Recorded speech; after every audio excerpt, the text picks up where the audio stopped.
This man-child is Darren Rovell, and, well, he sucks. Everyone knows he sucks. If you have a Twitter, if you've ever watched ESPN, etc., long and short, if you know, you know. Oh, that's a better start. That's a better start.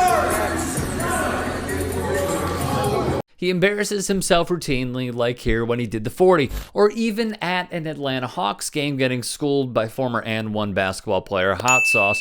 It's all for show with this dude. Unfortunately, though, this past week may be the icing on the cake. The tragedy is that we have a Congress with a Senate that has a minority of misguided senators who will use the filibuster to keep the majority of people from even voting. As we know, MLK Day came and went, and so did the countless tweets and horse crap rhetoric from politicians, Democrat and Republican alike, on this day of remembrance. All the elected leaders out there who are tweeting, posting, and celebrating my grandfather, Dr. King, today, my message to you is simple. Do not celebrate. Legislate.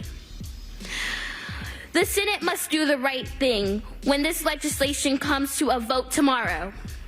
Senator Sinema, Senator Manchin, our future hinges on your decision, and history will remember what choice you made. A primo example of this came from Arizona Senator Kyrsten Sinema, who called John Lewis a hero, but remains a cog in passing voting rights. Point being, there were many on MLK Day who were hypocritical or showed their asses throughout this 24-hour period. Darren Rovell was not immune. In response to someone suggesting that Rovell's whining about college football players getting paid under new NIL deals had racist implications, he replied with this gem: calling me a racist is cute. On this day especially, I have one of the largest Martin Luther King Jr. collections in the world, and some of my closest friends are black. The "some of my best friends are black" defense has so often been relied on by those facing accusations of racism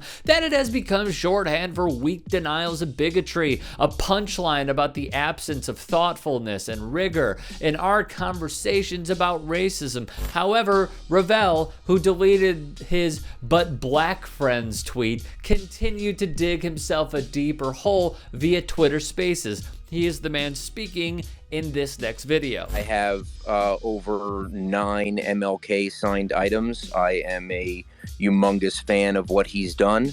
And over the last 7 years, I've collected a lot of things. It's not only MLK, it's a lot of Black history. I own a Rosa Parks signed NAACP card.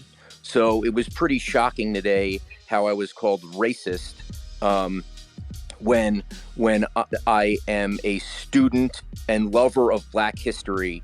And it was I never expected the reaction that I got today.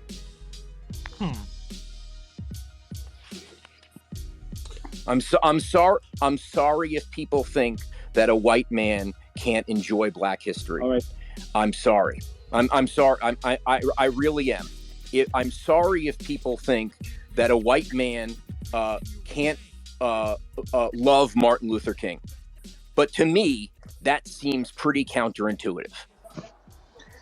You got me? Just an incredible self-implosion here. But let's harken back to Rovell being a big fan of MLK's work, right? Humongous fan, loves Black history, except I love to collect real scarcity, not false scarcity. I arbitrage people's inexperience. I mean, I'm in Black history. I love Black history stuff. It is so undervalued. It is so undervalued.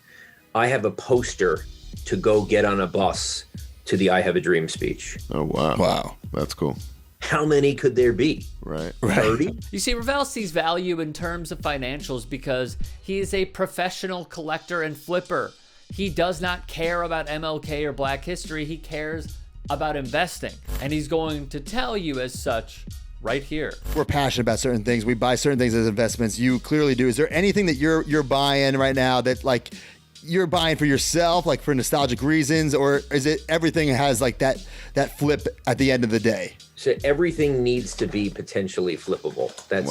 That's my whole collection. This memorabilia that Rovell gloats about is solely for the purpose of making money.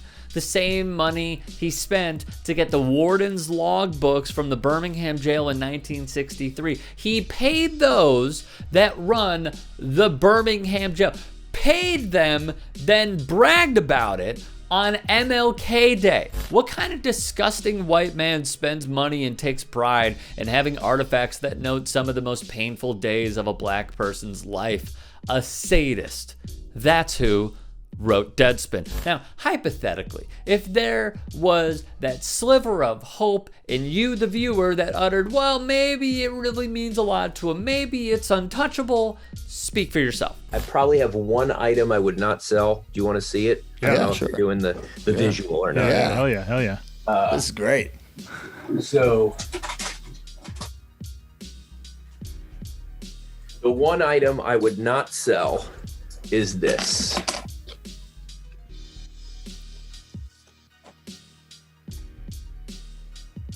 So That's this crazy. is the credential that was around Kobe's neck at the 2008 Olympics. There it is. It's long been understood that Darren Rovell is a gross hack in possession of a rotting brain that can only understand the world in terms of how much something is worth or could be worth. His worldview is simple. The more money something costs or makes or sells for, the better that thing is. This is Rovell's reputation, an incurious knob who sides reflexively with money and power. It would be difficult to imagine him doing anything that would result in him being held in lower regard than he already is. Rovell is useful, at least, in that he's a handy stand-in for white America as a whole. Defensive, pathetic, and ready to throw a tantrum if counterproductive efforts to be an ally are met with anything other than enthusiasm.